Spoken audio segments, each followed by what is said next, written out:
এটা হলো একটা খেলনার ফ্যাক্টরি, কিন্তু এই ফ্যাক্টরিতে ছোট ছোট বাচ্চাদেরকে বন্দি করে রেখে তাদেরকে দিয়ে জোর করে কাজ করানো হতো।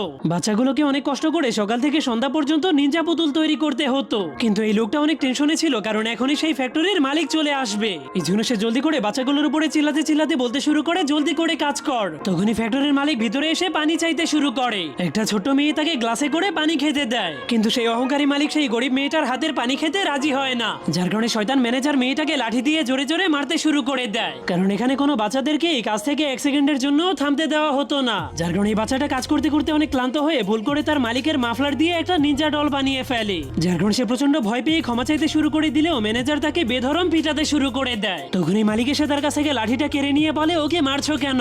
এটা বলে সে নিজেই বাচ্চাটাকে আরো জোরে জোরে মারতে শুরু করে দেয়। শয়তান মালিক বাচ্চাটাকে ততক্ষণ ধরে মারতে থাকে যতক্ষণ পর্যন্ত বাচ্চাটা মরে না যায়। এরপর সে চলে গেলে ম্যানেজার যখনই সেই নিনজা পুতুলটাকে হাতে নিয়ে দেখতে শুরু করে, তখনই ম্যানেজারের